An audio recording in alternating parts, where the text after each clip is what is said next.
The great chamber of the Galactic Council was built to make visitors feel small. Its ceiling rose so high that clouds sometimes formed near the top. 12 massive seats circled the speaking platform, each one designed for a different species. Some were filled with water, others glowed with strange light. All of them looked down at the small human woman standing in the center. Ambassador Sorahan kept her back straight and her voice calm. She had given this same speech, with small changes, for 3 years now. The council never really listened, but she smiled anyway and continued talking about trade routes and cultural exchange, and all the things that made the old species yawn. In conclusion, Sora said, humanity requests expanded trading rights in the Outer Rim sectors. We believe this partnership will benefit all council species. High Speaker shifted in his massive chair. He was a species that looked like a mix between a lizard and a bear. His scales were dark green, and his eyes held the boredom of someone who had lived for 600 years. Yes, yes, said, waving one clawed hand. Very nice presentation, Ambassador. The council will consider your request. Again. A few of the other council members made sounds that might have been laughter. Sora's smile did not change. Thank you, High Speaker. Humanity appreciates your time. She bowed slightly and walked out of the chamber. Her assistant, a young man named Park, fell into step beside her. Was not really an assistant. He was a military captain, trained in tactics and combat. But here on Nexus Station, everyone played a role. They didn't listen to a single word, said quietly. They never do, Sora replied. But that's fine, we're not here to be heard, we're here to be seen. Seen as what, weak? Sora glanced at him with eyes that held something sharp beneath their warmth.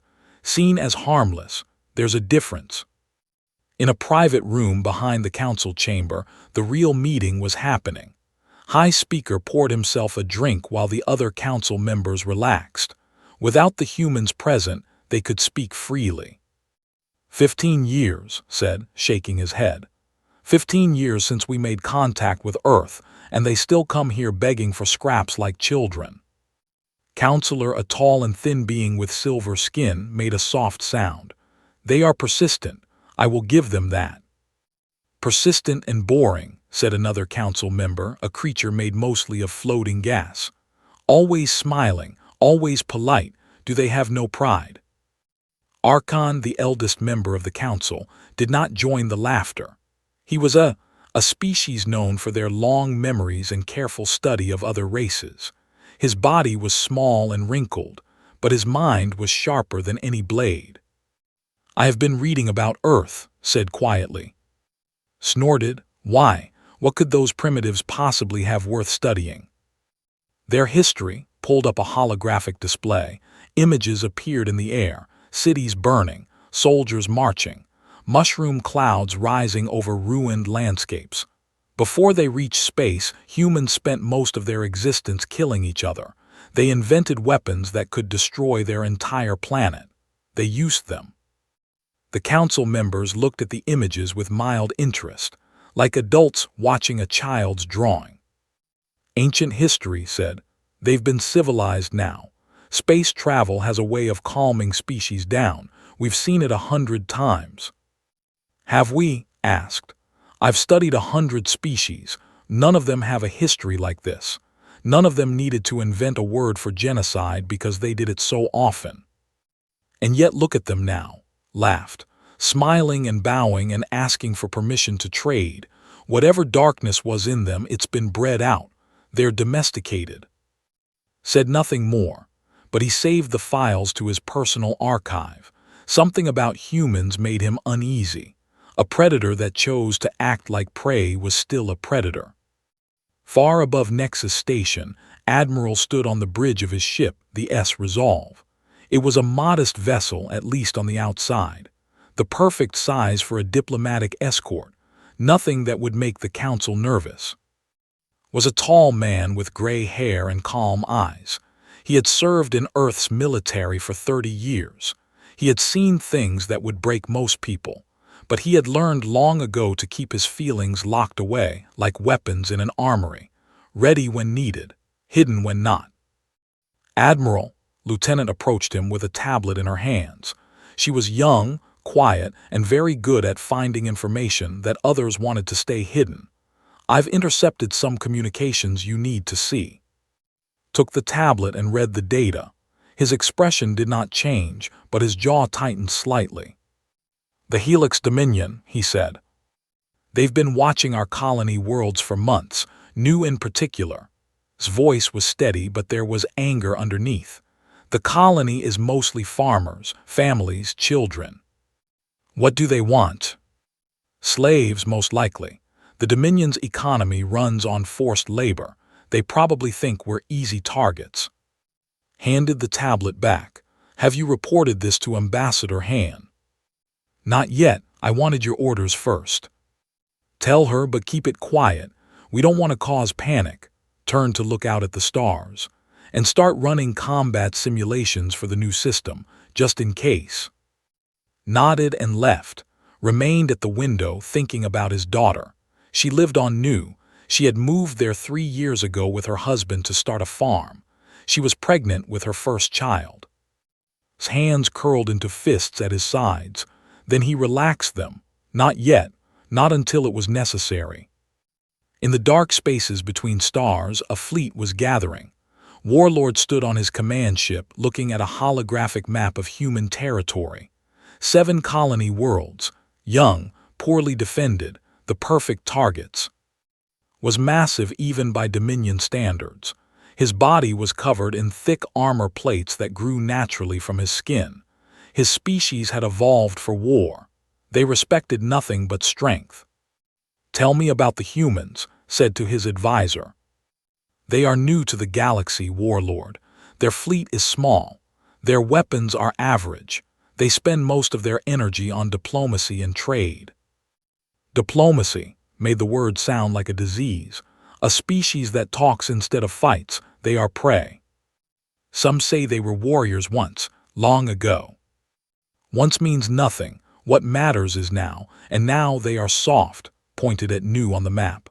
"We will start here, take the colony, capture the population. If they resist, kill enough to break their spirit. And if their fleet responds." Laughed. It was a terrible sound, like rocks grinding together. "What fleet? They have 40 ships. We have 200. By the time they react, we will own their people. And then we will see how much they value diplomacy." The advisor bowed and left to prepare the invasion. Stayed at the map, dreaming of conquest. He had crushed a dozen species in his lifetime. Humans would be no different. They would learn their place. He had no idea what he was about to wake up. On Nexus Station, Ambassador Sora had finished her daily report to Earth. She mentioned the Council's dismissiveness, the trade negotiations, the usual politics. At the very end, she added a single line about the Dominion intelligence.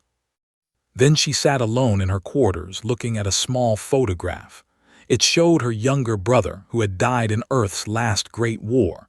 She kept it to remind herself why she did this job, why humanity chose peace. Because they knew what the alternative looked like. "Please," she whispered to no one, "let us stay in polite mode just a little longer." The stars outside her window offered no answer. The morning sun rose over New like it did every day. Golden light spread across green fields where crops grew tall and healthy. Children ran to school along dirt roads. Farmers checked their equipment and talked about the weather. It was a peaceful place, built by people who wanted a simple life among the stars. Captain Park was eating breakfast in the small military base at the edge of the main city. He had been stationed here for 2 years, and honestly, he had started to enjoy the quiet. His garrison had 800 soldiers, but most days they helped farmers fix fences or taught self-defense classes to teenagers. Real combat felt like a distant memory. Then the alarm started screaming. Dropped his food and ran to the command center. Screens showed the sky above the colony, and what he saw made his blood turn cold. Ships, dozens of them, maybe 100. They were dropping through the atmosphere like metal rain. Helix Dominion signatures confirmed, a technician said, her voice shaking. They're not responding to our hails. Had trained for this moment his entire life. He had hoped it would never come. Activate Protocol 7, he ordered. All civilians to the shelters, now. Across the colony, sirens began to wail. People stopped what they were doing and moved. They did not panic. They did not scream. Every human from the age of 16 had trained for emergencies like this. They knew where to go. They knew what to do. The shelters were not normal bunkers. Earth's engineers had built them into the very bones of the colony. Underground networks stretched for miles. Hidden rooms contained food, water, medicine, and weapons. Lots of weapons. The colonists had always thought the military was being paranoid. Now they understood. Watched the evacuation on his screens. 80% of the population reached safety in the first hour. The remaining 20% were in areas too far from shelter entrances. His soldiers spread out to protect them. The Dominion ships landed on the outskirts of the city. Troops poured out like insects from a broken nest. They were big, armored, and confident. Their weapons were designed to hurt, not kill quickly. Slavers preferred their goods undamaged. The first Dominion squad approached a farmhouse where an old man stood on his porch. They expected him to run. Instead, he raised a hunting rifle and shot the squad leader through the eye. The old man died seconds later, but he took 2 more soldiers with him. This happened across the colony. Farmers with hidden guns, teachers with explosives, children leading soldiers into traps and then escaping through tunnels only small bodies could fit through. The Dominion had expected easy prey. They found something else entirely. But there were too many of them. For every soldier the colonists killed, 10 more took their place. Slowly, the Dominion pushed into the city. They captured people. They burned buildings. They made examples of anyone who resisted too strongly. Fought alongside his soldiers in the streets. He had lost contact with half his garrison. The communications were jammed. All he could do was keep fighting and hope that help was coming. Warlord watched the battle from his command ship in orbit. He was annoyed. This was supposed to be simple. Instead, his forces had suffered over 1,000 casualties in the first 3 hours, against farmers. These humans fight like cornered animals, his advisor said. Then we will treat them like animals. Opened a channel to the planet. Find their leaders, their children, bring them to me. We will show the galaxy what happens to species that resist the Dominion. Within hours, Dominion soldiers had captured several thousand humans. They gathered them in the central square of the main city. Cameras floated above, ready to broadcast across the galaxy. Appeared on screen, standing among the captives. Behind him, Dominion soldiers held children at gunpoint. The warlord's voice echoed across every communication channel in Council space. People of Earth, your colony belongs to the Helix Dominion now. These humans are our property. If you want them back alive, you will surrender your remaining colonies immediately. You will disband your fleet. You will accept your place as a subject species. He grabbed a young woman from the crowd and held her up for the cameras. She was maybe 20 years old, with dirt on her face and fire in her eyes. You have 1 week, continued. For every day you delay, we will execute 100 of these creatures, starting now. He dropped the woman and nodded to his soldiers. They raised their weapons toward a group of elderly captives. On Nexus Station, the broadcast played on every screen in the council chamber. The 12 species watched in silence. Some looked uncomfortable, others looked bored. This was how the galaxy worked. Strong species took from weak ones. It had always been this way. Ambassador Sorahan stood frozen in the doorway. She had been walking to a meeting when the broadcast started. Now she could not move, could not breathe. She watched the Dominion soldiers point their guns at old men and women who looked like her grandparents. The executions began. Sara closed her eyes. When she opened them, something had changed. The warmth was gone from her face. The smile that had lived there for 15 years disappeared like it had never existed. She walked into the council chamber. Her footsteps were the only sound. High Speaker turned to her with something like pity on his face. Ambassador Han, I am sorry for your loss. Perhaps the council can negotiate on your behalf, reduce the Dominion's demands. Sara ignored him completely. She pulled out her communication device and spoke 2 words. Get me Admiral. His face appeared on her screen. He had already seen the broadcast. His eyes held a cold fury that Sara recognized because she felt it in her own chest. Admiral, she said, her voice was steady as stone. Protocol 0 is authorized, full authorization, no restrictions. The council members looked at each other in confusion. Protocol 0, they had never heard of it. Nodded slowly. Understood, Ambassador, I'll inform General. He paused for a moment. Sara, my daughter is down there. I know, bring her home. I will. His expression shifted into something that made even the alien observers uncomfortable.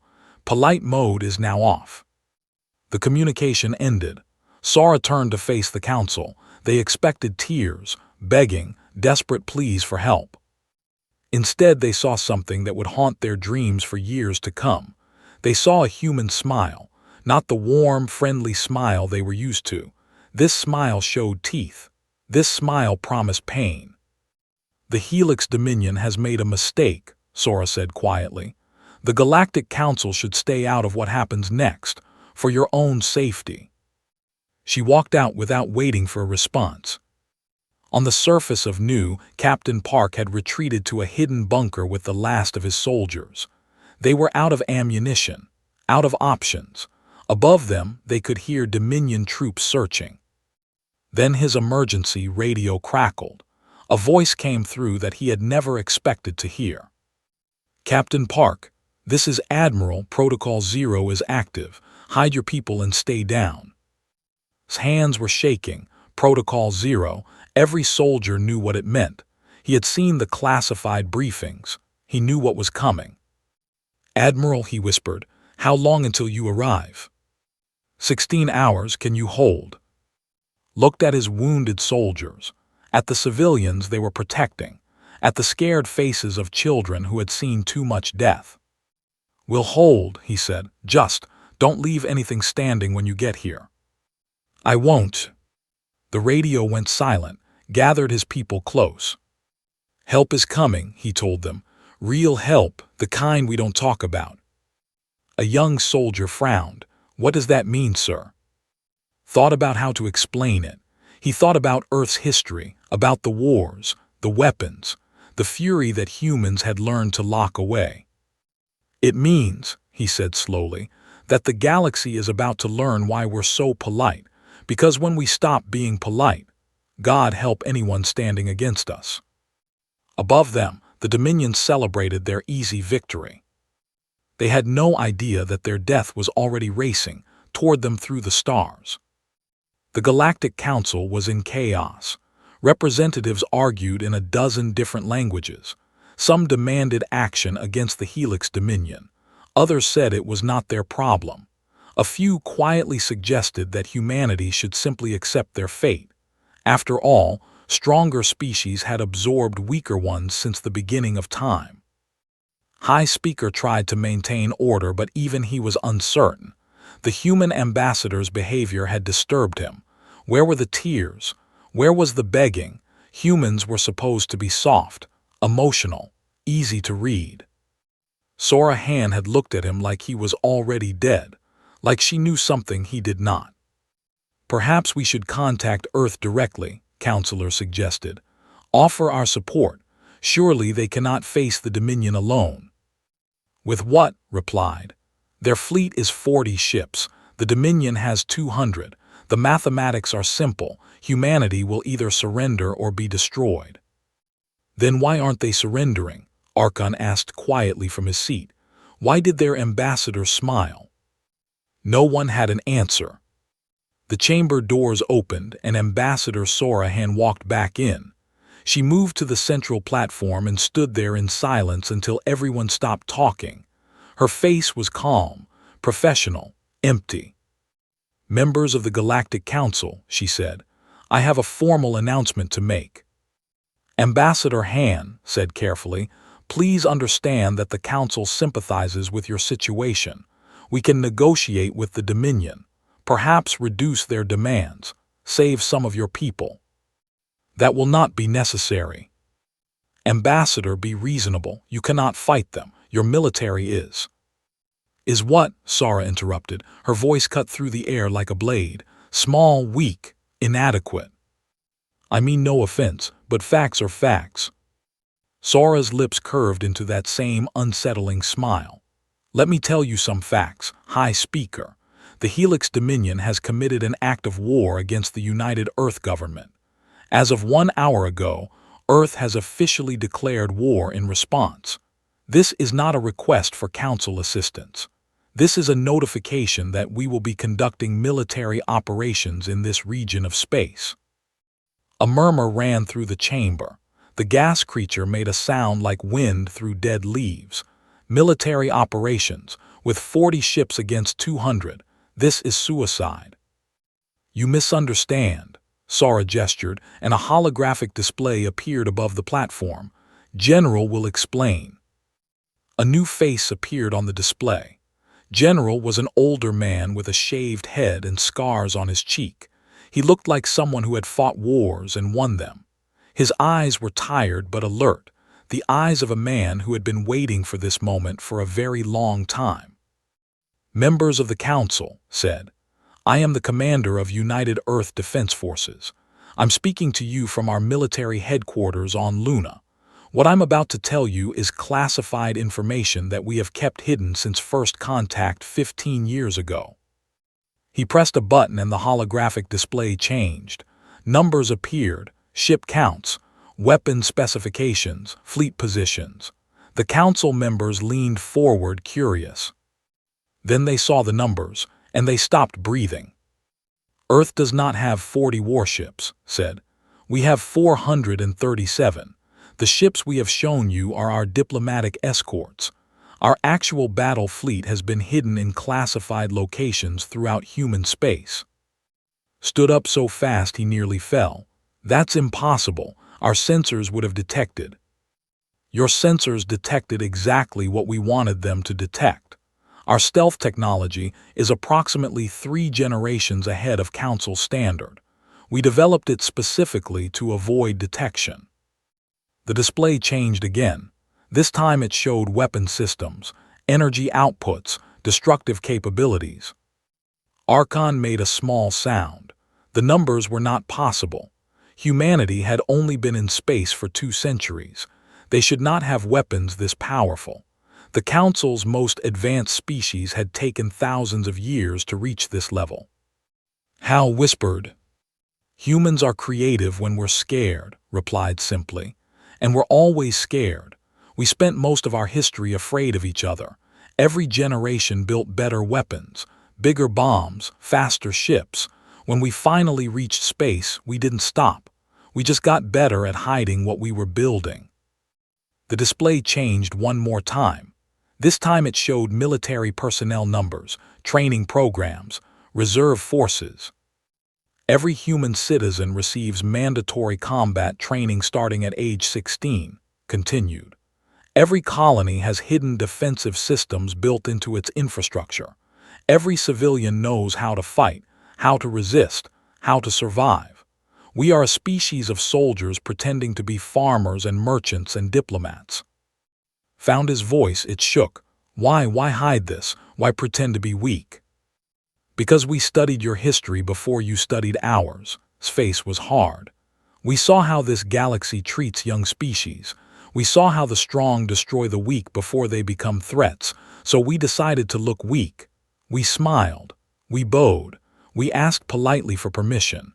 And while you laughed at us, we prepared." "Prepared for what?"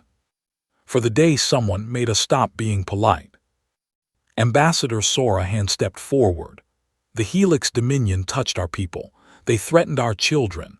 They made a mistake that cannot be undone, and now they will serve as an example to anyone else who might consider similar actions. High Speaker felt something he had not felt in 400 years. Fear. Real fear. He looked at the small human woman standing before him and realized he was looking at a predator. He had always been looking at a predator. He just hadn't known it. "What are you going to do?" he asked. "Whatever is necessary." In orbit above New, Warlord was celebrating. His soldiers had secured most of the colony. The humans who resisted were dead or captured. The ones who hid in their bunkers would starve eventually. Everything was going according to plan. His advisor approached with a communication tablet.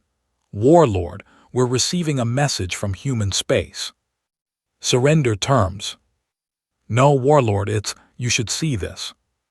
The message played. Admiral's face appeared calm and expressionless. "Warlord, this is Admiral of the Earth First Fleet. I am currently en route to the new system with a response force. I will arrive in approximately 2 hours. Laughed. 2 hours. Good, we'll prepare a welcome. You misunderstand. This is not a negotiation. This is a notification. When I arrive, you will have exactly 6 minutes to release all human captives and begin unconditional surrender. After 6 minutes, I will assume all captives are dead, and I will respond accordingly." "Respond with what? Your tiny fleet against my armada." The message continued. "I should also inform you that responding accordingly does not mean negotiation, retreat, or mercy. There is no outcome where you survive this unless you surrender within those 6 minutes. My government has authorized Protocol 0. There are no restrictions on my actions, no rules of engagement, no limits. You are not enemy soldiers to us anymore, Warlord. You are targets, and we don't miss." Leaned closer to the camera. "You touched our families, our children. For that, there is only one response. I suggest you spend these 2 hours making peace with whatever gods your species believes in. You will need them." The message ended, stared at the blank screen for a long moment. "He's bluffing," he said finally. "He must be." His advisor said nothing. "How many ships does this First Fleet have?" "According to our intelligence, approximately 20 vessels. Light cruisers mostly. Nothing that can threaten our force." "Relax slightly. 20 ships. The humans were desperate and stupid. Prepare for battle. We'll destroy them when they arrive. Then Earth will understand the cost of defiance." His officers rushed to obey. 2 hours later, space above New tore open like a wound. Ships poured through the hyperspace gates in numbers that shouldn't have been possible. Cruisers, battleships, carriers, weapons platforms the size of small moons. The Dominion sensors screamed with warnings. Too many targets, too many weapons, too much power. Stood on his bridge and watched his death approach. "That's not 20 ships," his advisor whispered. That's 300, another officer said, his voice breaking. 300 and counting. Admiral's voice came through every speaker on every Dominion ship.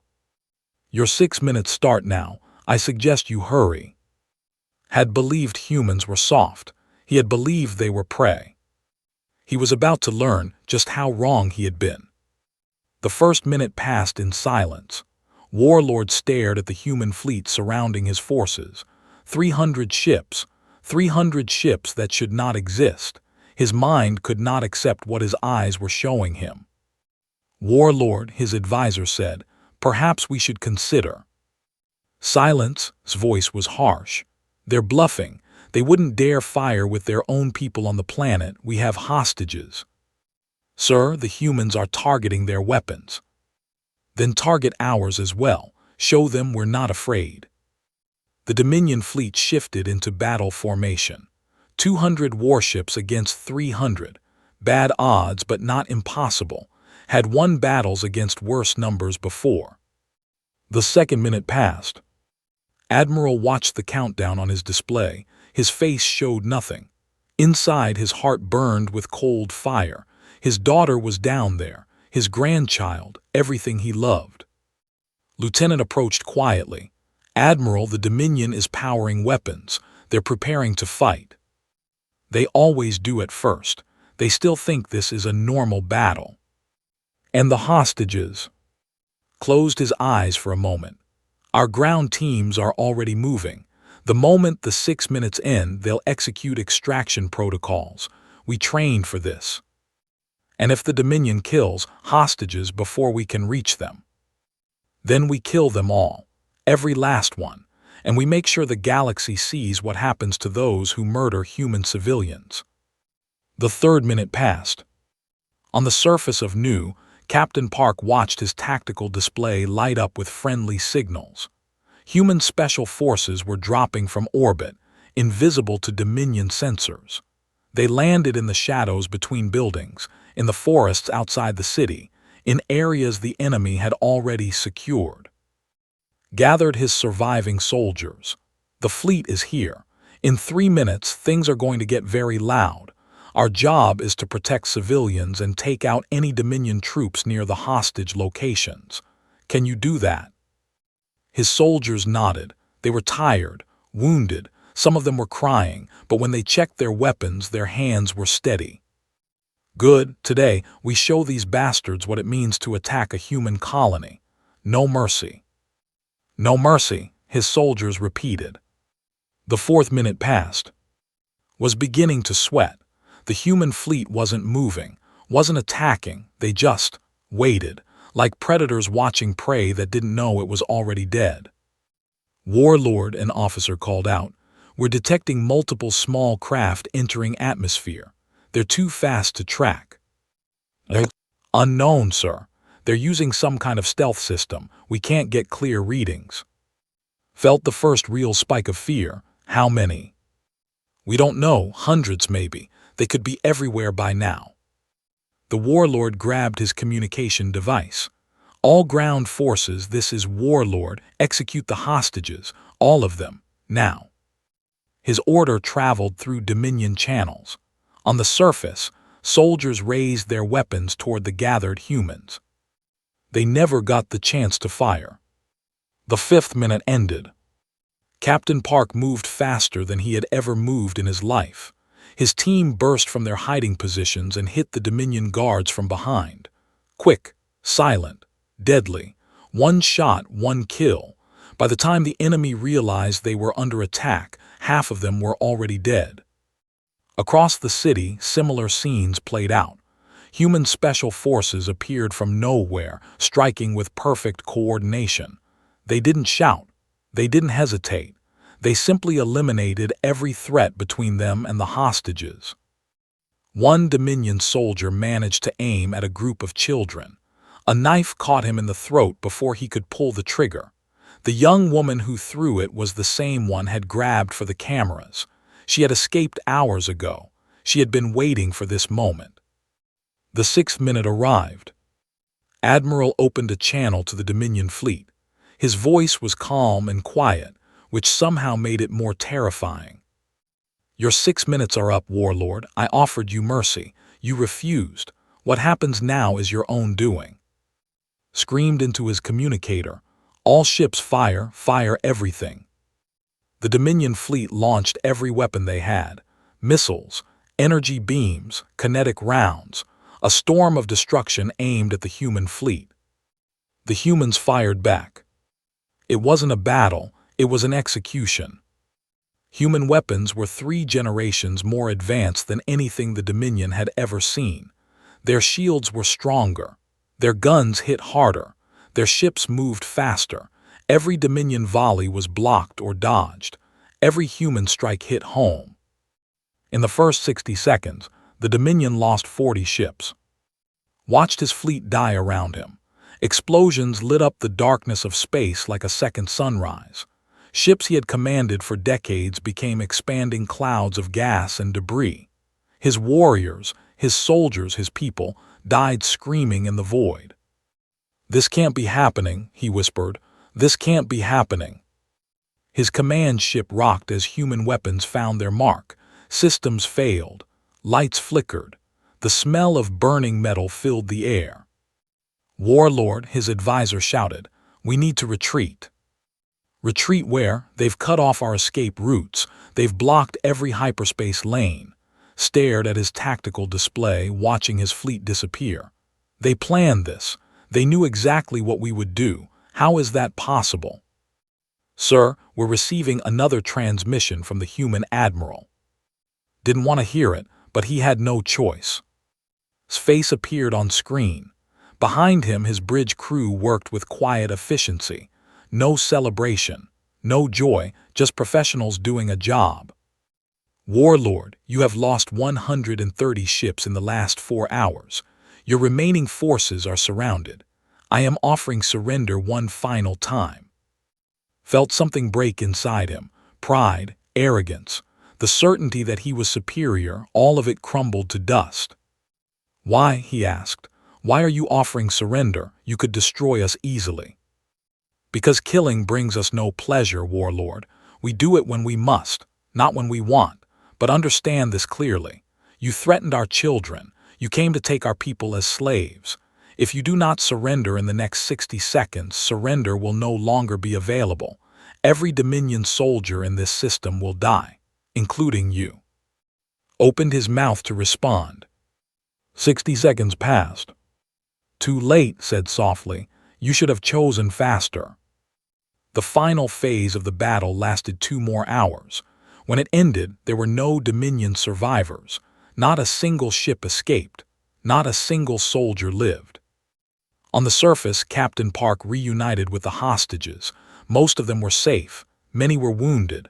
A few hadn't made it. He would grieve for them later. Right now, all he felt was relief. His radio crackled. Captain Park, this is Admiral status report. Hostages secure, sir. Minimal casualties. The Dominion ground forces have been eliminated. Good work, Captain. There was a pause. Is my daughter safe? Looked across the crowd of survivors. He saw a young pregnant woman sitting against a wall, exhausted but alive. She looked up as if she could feel her father's worry from orbit. She's safe, Admiral. She's asking when she can see you. For the first time, heard emotion in the Admiral's voice. Tell her I'll be down soon. And Captain, well done, all of you, you held the line. We're humans, sir. It's what we do. On Nexus Station, the Council watched the battle recordings in stunned silence. The Dominion, a power that had terrorized this region for centuries, had been erased in 6 hours. By a species they had mocked as soft and harmless. High Speaker could not stop his hands from shaking. Archon spoke quietly into the silence. You called them domesticated. You said they had been civilized. Said nothing. I tried to warn you. I showed you their history, their wars, their capacity for violence. Turned to face the other council members. Humanity didn't lose their darkness when they reached space. They just learned to hide it. They learned to smile and bow and say please and thank you. And we were so busy feeling superior that we never asked the most important question. What question? Asked. Why would predators pretend to be prey? The answer is simple. They were hunting. They were waiting for someone to make the first move. And now the Dominion has shown us all what happens when humanity stops pretending. The chamber fell silent. In space above Nu, the human fleet remained in formation, waiting, watching. A galaxy of stars surrounded them, and somewhere in that galaxy, other species were receiving reports of what had happened. The message was clear. Humanity was polite by choice, not by nature. Anyone who forgot that would suffer the same fate as the Helix Dominion. 1 month had passed since the Battle of Nu. The galaxy had changed in ways that could never be undone. News traveled fast between the stars, and everyone was talking about what the humans had done. The Helix Dominion no longer existed. 2 weeks after Nu, Earth's second fleet had appeared in the Dominion home system. There was no invasion, no occupation, no demands. General simply broadcast a single message from his flagship. Your government sanctioned an attack on human civilians. Your soldiers murdered human citizens. Your leaders threatened human children. That government no longer exists. What rises from its ashes is your choice. Choose wisely. We will be watching." Then the fleet left. They didn't need to fire a single shot. Within days, the Dominion fractured into pieces. 3 separate factions now fought for control of what remained. All of them sent desperate peace envoys to Earth. All of them promised eternal friendship. All of them were terrified. On Nexus Station, the Galactic Council gathered for an emergency session. The mood was different now. The council members who had laughed at humanity sat in silence. The ones who had ignored human concerns paid close attention to every word. And High Speaker, who had called humans domesticated, could barely meet Ambassador Sora Hand's eyes. Sora walked to the speaking platform. She looked the same as always, professional clothes, calm expression, warm smile. But now the council saw that smile differently. Now they understood what lived behind it. "Members of the Galactic Council," Sora began, "thank you for this opportunity to address you. I know recent events have raised many questions. I will try to answer some of them." She paused, looking at each face in the chamber. "Humanity values peace. We genuinely, truly do. This is not a lie. This is not a trick. We spent centuries killing each other before we learned that cooperation is better than conflict. We burned our own cities. We poisoned our own world. We came so close to extinction that we could taste it." Her voice remained steady, but there was something heavy underneath. "When we finally reached the stars, we decided to be different. We would smile. We would negotiate. We would ask politely, not because we were weak, but because we remembered what our strength had cost us. We remembered the wars, the bombs, the dead. We never wanted to be that species again." She took a breath. "But we are still that species. The violence is still inside us. The fury, the darkness, we didn't destroy it. We just learned to control it. We built walls around it and called them civilization. And as long as those walls hold, we are the friendliest species in this galaxy. We will trade with you, work with you, help you. We will be your greatest allies." Her smile faded slightly. "But those walls have doors, and there are certain things that open them. Threatening our children opens them. Attacking our homes opens them. Taking our people as slaves opens them. When those doors open, all the violence comes out, all at once, pointed at whoever made us open them." She gestured at the holographic display. Images appeared of new, beautiful fields, happy families, children playing. "This is what we want to be. This is who we choose to be. Farmers, teachers, builders, parents. We work hard to stay this way, and we will continue to be this way for everyone who treats us with basic respect." The images changed. Dominion ships burning, Dominion soldiers dying, an entire fleet erased from existence. This is what we become when someone forces us to change, when someone reminds us of what we used to be. We don't enjoy it. We hate it. But we will never, ever let that hatred stop us from protecting our own. Sora looked directly at High Speaker. "You've now seen both versions of humanity. We would prefer to never show you the second version again. So let's continue being friends, shall we? Let's trade and talk and build things together. That's the future we want." She smiled again. This time it almost reached her eyes. "But if anyone in this chamber or anyone watching this broadcast is thinking about attacking human territory, threatening human lives, or touching human children, I want you to remember Remember what happened to the Helix Dominion. Remember that we chose peace, but we didn't choose helplessness. We are kind because we want to be, not because we have to be." She bowed slightly. "Thank you for your time." The chamber remained silent for a long moment. Then Counselor stood up and began to clap. Slowly, others joined in, not all of them, but enough. After the session ended, Archon approached Sora in the corridor outside. The old alien moved slowly, his ancient body tired but his eyes sharp. "Ambassador Han, may I speak with you privately?"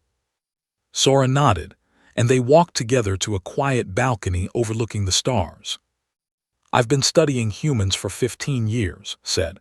"Longer than most of my colleagues. I think I understand you better than they do." "What do you understand?"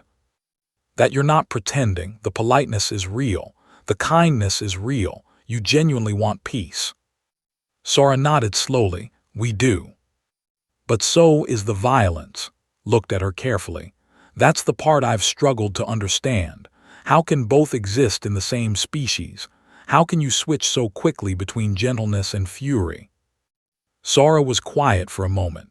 She looked out at the distant stars, thinking about how to explain something she had spent her whole life living. "Do you know why humans smile, Archon?" "I've always assumed it was a sign of happiness." "Sometimes, but originally in our ancient past, showing teeth was a threat, a warning.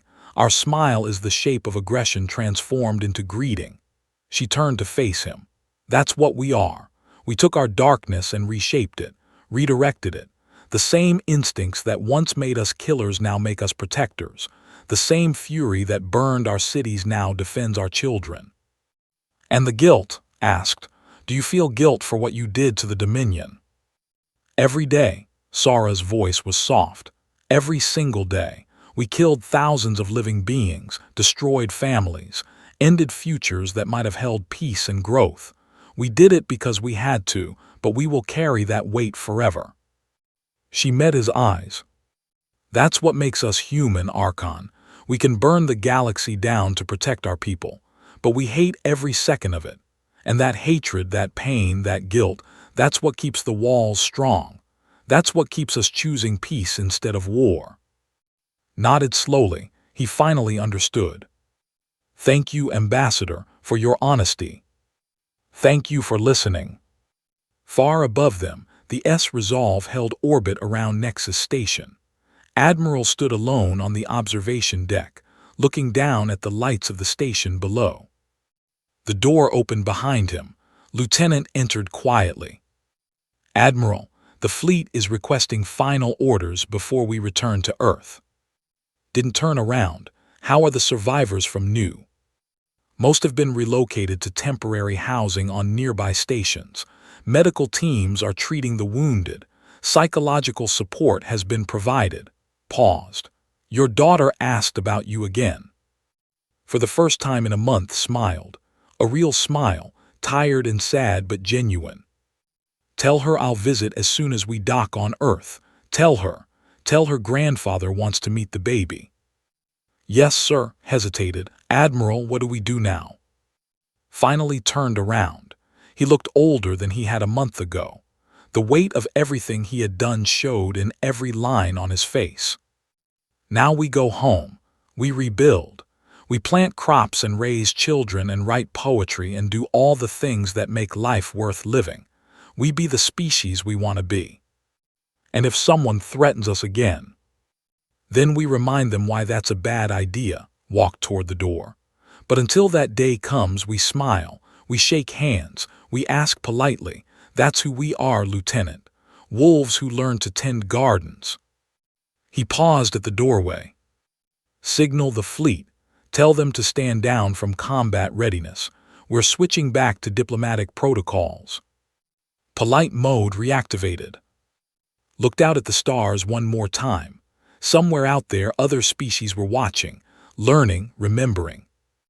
Polite mode reactivated. Let's hope it stays that way. The fleet powered down its weapons. The soldiers relaxed. The smiles returned. Humanity went back to being kind. And the galaxy finally understood that kindness was a gift, not a weakness. A choice, not a limitation. An offer that could be withdrawn at any moment. 6 months later, a new species made first contact with the Galactic Council. They were young, eager, full of questions about the different species they would encounter. "Tell us about the humans," their ambassador asked High Speaker. "We've heard interesting things." Was silent for a long moment. His eyes held memories he wished he could forget. "Be polite to them," he finally said. "Very, very polite. They will smile at you, shake your hands, offer friendship and trade, accept all of it.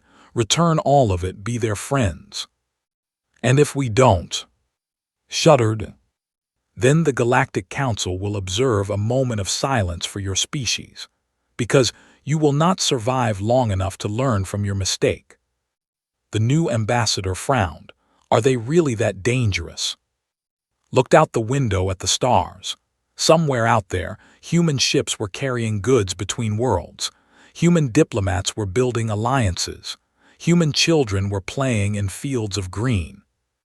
They're the most dangerous species in the galaxy, he said quietly. And the kindest. That's what makes them terrifying. They could destroy us all, and instead they send us gifts and invite us to dinner. Never, ever make them regret that choice. The new ambassador nodded, uncertain but willing to learn. Outside, the universe turned slowly on. Humanity smiled at the stars, and the stars at last smiled back.